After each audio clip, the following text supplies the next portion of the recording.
Hello YouTube family, ફરી વખત તમારું સ્વાગત છે મારા નવા વ્લોગમાં। તો ભાઈ સવારમાં આપણે પાણી ભરી લેવી, કુંડી બધી ખાલી થઈ ગઈ છે અને લાઇટ આવી ગઈ છે ફાઇનલી। બાકી વરસાદના હિસાબે લાઇટ રહેતી જ નથી, પણ આવીશ તો હું કહું પહેલાં ભરી લેવી। મોટર શરૂ કરી દીધી છે અને તમે જોઈ શકો છો આપણે ઝાર વાવીથી કંઈક આ રીતની ઉગી ગઈ છે, મસ્ત મજાની લીલી છમ થઈ ગઈ છે અને નજારો ભાઈ ગાંડો છે સવારનો। આ સાઈડ પર તમને મારી વાલોળ બતાવી દઉં, જુઓ ખાલી ફૂલોડા ભાઈ, એનો કલર તમે ચેક કરો। આમ પ્રકૃતિએ હું ઓલું કર્યું છે એ જ ના સમજાતું। આમ જો ભમરાણી કેવું લેટેસ્ટ લાગે, તમને દેખાતું હોય તો અહીંયા ભમરો છે, જો કેમેરો કાચો પડે બાકી કાંઈ વાંધો નથી। આમ જો જે આંખે જોયું છે એ તો હું તમને નહોત બતાવી શકું। આમ નેચરલ બ્યુટી કાંઈ મારે તમને શું વાત કરવી એમ કહું। ભમરા ઉડે છે મસ્ત મજાના વાલોળના ફૂલડા ઉપર, એટલે ભાઈ દુનિયાને આમ નેચરલ બ્યુટી આવે છે મસ્ત મજાની। જો ભમરો તમને નજીકથી બતાવું, જો હવે ચૂસ છે એમાંથી રસ, અને આખી વાડી લીલી છમ થઈ ગઈ છે ને ફૂલડાનો કલર બહુ મસ્ત છે। પહેલાં હાવ ગુલાબી હતો, અત્યારે થોડોક વ્હાઈટ થઈ ગયો છે અને દિવસે દિવસે ફૂલડા ખરતા જાય છે અને વાલોળ હજી બેઠતી ન એવું લાગે તો આજે ઉતારશું, થોડીક બેઠી ગઈ છે। આમ જો અને 2-3 છટકાઓ એક ધારા ઉપરા છાપરી માર્યા છે ને ત્યારે કાંક આ રીતના વાલોળ બેઠી છે, તમે જોઈ શકો છો। બાકી બેહતી નહોતી એવું હતું, પણ દવાનો છંટકાવ કર્યો, બહુ મોંઘી વાપરી છે એટલે વાલોળ બેહવાની શરૂઆત થઈ ગઈ છે। એટલી બધી તો ન બેઠી, પણ થોડીક બેઠી છે, જો આ રીતના। તો આજે એવું લાગે તો ઉતારશું, બાકી આ રીતના કાંઈક સવારનો નજારો છે વાડીનો। ભાઈ અદ્ભુત નજારો છે, મારે તમને કઈ રીતના વર્ણન કરું મને સમજાતું નહીં એવું છે। આમ સવારમાં તમે જોવા નીકળો ને વાડીઓમાં, બધી વાડીમાં શું મોલ આપણો કેવો છે, એટલે નકરી મોજ જ આવે, નકરો આનંદ જ આવે। અને ઝારમાં આ રીતના કાંઈક પાણી છે ને ક્લિસ્ટર ક્લિયર, આમ જો કેવા બૂંદો બેઠેલા છે, આમ જો આહા શું કહું આની વિશે। તમે ભાઈ ગામડામાં ક્યારેક આવો આંટો મારવા તો સવારમાં આંટો મારજો વાડીમાં, જે હું તમને કહું છું એ તો જ તે સમય સમજી શકો। સાથે તમને અમારી કોથમરી પણ બતાવી દઉં, જુઓ આમાં મેં એકવાર 2 થી 3 વાર પારી નાખ્યું છે, સાથે ભાઈ ખડની પણ દવા છાંટી દીધી છે, એટલે ખડ બધું બળી ગયું છે। અને જો બહાર આ રીતના ઢગલિયું પડી છે, છૈયા પણ ખેંચેલા છે આમાં, અને ખડ એટલું બધું છે નહીં કારણ કે દવા છાંટી દીધી, પણ તોય તે થોડુંક છે। અને ભાઈ પાણીના હિસાબે ઘણી કોથમરી વહી ગઈ છે, મેં આમાં ઘણી વાવી છે, આમ જેટલી પડે ને એટલી ટૂંકમાં ફાસ જ તે ફૂલ વાવણીઓ રાખ્યો તારે આ રીતના કાંઈક ઉગી છે।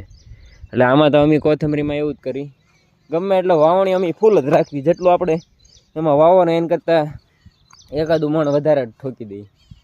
અને આ મોટી ઝાર છે, જો એ પણ લેટેસ્ટ થઈ ગઈ છે। જો આ જગ્યાએ જ્યાં ખાડો છે ત્યાં થોડીક પીળી થઈ ગઈ છે, પણ કાંઈ વાંધો નહીં। કે ભાઈ લીંબુડી મસ્ત મજાની થઈ ગઈ છે, આમાં પણ લીંબુ બહુ ઓછા બેસે છે, શું વાંધો છે કાંઈ ખબર નહીં। હાઈટ તમે જોઈ શકો છો, કવડી મોટી થઈ ગઈ છે ને લાઈન કાંઈક પાણીની અહીંથી આવે છે, જેટ આ રીતના કાંઈક ભૂંગળા લંબાવવા પડે છે, પણ એવો પ્લાન છે અહીંયા તમને ખોદીને ટૂંક જ સમયમાં વ્લોગ જોવા મળશે।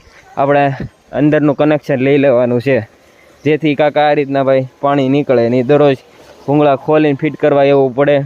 પણ એક દી છે ને બધી લાઈન મસ્ત મજાની ખોદીને આવું પાક્કું કનેક્શન લઈ લેવાનું છે પાણીનું, જેથી આપણે ડાયરેક્ટ વાલ ખોલીએ એટલે સીધું પાણી આવે। કુંડી ભાઈ છલ ભરી લીધી છે, મોટર ફટાફટ બંધ કરીએ એવું કારણ કે ભાઈ ઝરમર વરસાદ સવારનો એક ધારો પડે છે, એટલે કંઈ કામ કરવા નથી દેતો એવું છે। હાવ આમ માઇનોર એમ કહો ને, હાવ ઝીણો આમ છાંટા કરે, હાવ આમ ઝીણા દેખાય પણ નહીં, આમ કેમેરામાં ન દેખાય। અને હવે ભાઈ મોટર શરૂ છે ખડમાં, આપણા હાથી ઘાસમાં, તો કાંઈ એને પણ કાંઈ એટલું બધું પાણીની જરૂર નથી, તો ફટાફટ પહેલાં મોટર બંધ કરી આવું।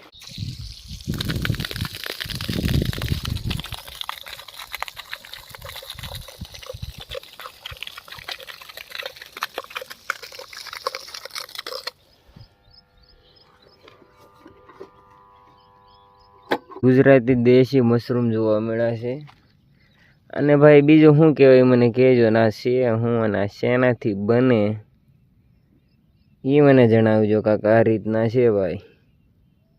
ઘણી સંખ્યામાં છે, મેં અડધા ઉખાડી નાખ્યા છે, એની હાથે થયા છે. હવે ભાઈ ભડકો દવા છાંટવા માંડ્યો છે, અને જે દવા હું છાંટું છું એ લિક્વિડમાં છે અને કાંઈક બ્લુ કલરની છે.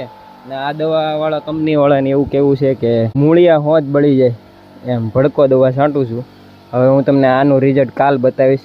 એટલે હું એટલા માટે કહું છું કે ભાઈ બધા ખેડૂતને ફાયદા માટે છે, અને મોંઘી દવા છાંટું છું. જે ભડકામાં ઊંચામાં ઊંચી આવે છે એ આનાથી ઉપર એક આવતી જ ને મોંઘી. કાલનું રિઝલ્ટ જોવાનું ભૂલતા નહીં. અને ભાઈ પહેલી વીણ આપણે વાલોળને ઉતારવા જઈ રહ્યા છીએ.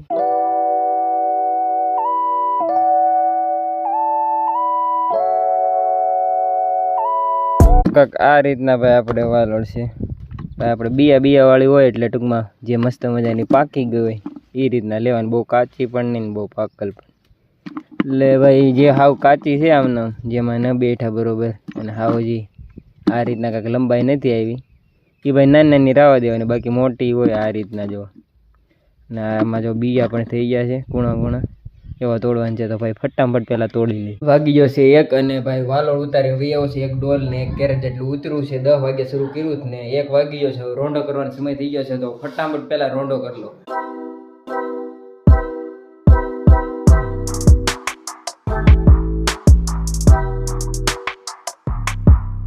તો હવે ભાઈ નીકળી ગયો છું ખાતર લેવા. મોરચંદ જવાનું છે, અહીંથી ભાઈ દૂર થાય છે મારા ગામડેથી, એટલે કે પિથલ પર કુકડ ક્યાંથી.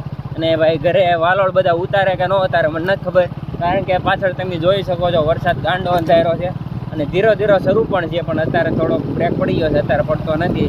તો ભાઈ ફટાફટ પહેલાં ખાતર લઈ આવું.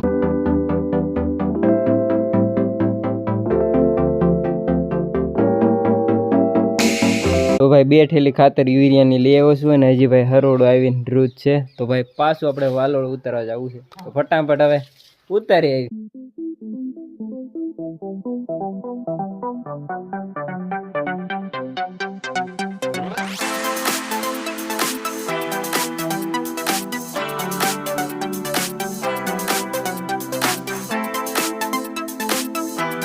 વાલોળ ઉતારી લીધો છે, અને ભાઈ સલાખા લેવા આવ્યો છે. આપણે ફ્લેવર માટે સ્ટોક મારી દીધો છે, તમને ન ખબર હોય તો કહી દઉં. અને આની પહેલાં ભાઈ તમે દરરોજ વ્લોગ જોતા છે તમને ખબર છે. તો ચાલુ વરસાદે ઉતારી લીધો છે, તો ભાઈ બાંધવાની શરૂઆત કરશે. કાંટા ગોતવાનો પાછો વાર આવી ગયો. છેલ્લે ભાઈ મેં ફ્લેવર ઉતાર્યો હતો ઓલા વર્ષે, ત્યારે ભાઈ કાંટો કાઢ્યો હતો. પાછા હવે અત્યારે કાઢ્યું છે. બકાલું ભાઈ કારક જ કરવી છે, એટલે કે ચોમાસામાં એમાં સિઝન પ્રમાણે હાલે, બાકી એ નથી કરતા. વાલોળ ઉતારીને આપણે બાંધી દીધે છે. ટોટલ ભાઈ 10 પોટકા થયા છે. એક પોટકામાં ભાઈ 5 કિલો ને 100 ગ્રામ એ રીતના નાખ્યું છે. કોકમાં 150 ગ્રામ. તો ભાઈ બાંધી દીધા છે કાંક આ રીતના. ભાઈ વાલોળ ઉતારીને આપણે બાંધી પણ દીધી છે, અને સાથે સાથે ભાઈ ભૂખ લાગી તો આપણે ઢોકળા પણ હાથી નાખ્યા હતા, તો મસ્ત મજા શેકાવા મૂકી દીધા છે. ચકા આ રીતના કાંક હોય ભાઈ. ઈટડા ઉપર વજન મૂક્યો છે ભાઈ, અંદર વરાળમાં પાકે છે. ઉપર કાથરોટ રાખી છે, હેઠળ તાપ શરૂ છે બાટી મોટા તપેલામાં. એક ડીશ બનીને તૈયાર થઈ ગઈ છે. હજી હમણાં એક જ કાઢી છે, પહેલી જ છે આ. તો ચેક કરી કેમ છે. જેટલું જોવાનું શરૂ છે બાજુમાં જો ભામ જોવે છે, વાંધો નહીં. જો આ રીતના કાંક હડ્યું છે. પેલા ભાઈ આના હાથો આવા દેવો પડે, પછી બનાવવાનું હોય છે, તો મજા આવે પોછા ખાવાની. જેને જાણ ના તો હોય ને એ તો ખબર જ છે. તો આ રીતના નાખવાનું હોય ડીશમાં, પછી ભાઈ વરાળમાં પાકે અંદર મૂકી દેવાનું. હવે દેખાણું બરોબર તમને. પછી અંધારું છે ભાઈ, લાઈટ સવારની ના હવે આવે ત્યારે જોયું જાય. બનતી જાય એમ ખાતું જવાનું ભાઈ. તેલમાં તમને મજા આવે, તેલમાં તે બોળીને ખાઈ શકો. જો થોડુંક ખારું ઓછું રહી જાય તો નાખવાનું, બાકી તેલની અંદર નાખી દેવાનું મીઠું. ચલો બીજી ડીશ આપણે તૈયાર થઈ ગઈ છે. જો કાંક આ રીતના વરાળ નીકળે ભાઈ. આખું મિકેનિઝમ એ રીતના છે ને ભાઈ. હેઠે જો કાંઠો મૂકેલો છે, પાણી નાખતું જવાનું. દર વખતે ભાઈ ઓછું થાય, કળશો આ રીતના નાખતો જવાનું દર વખતે. ગરમ થાય પછી ડીશ મૂકી દેવાની, પછી પાછું ઉપર ઢાંકતું રહેવાનું આ કાથરોટ. પછી એની ઉપર 2 ઈંટું મૂકી દેવાની. તો પાકી ગઈ છે તો ખાઈ નાખી. અને જો બીજી વાહો મૂકી દેવાની પાકવા હાટું. ચડતી જાય ખાતી જાય, ચડતી જાય ખાતી જાય. હા એરા ઈટડા મૂકો. જય હો, જય ગણપતિ દાદા. એટલે ભાઈ હવે બ્લોગને અહીંયા સમાપ્ત કરીશ. આશા કરું છું કે તમને મારો વ્લોગ ગમ્યો હશે. મળશું હવે નવા વ્લોગમાં. ત્યાં સુધી એન્જોય લાઈફ, મોજ મારો.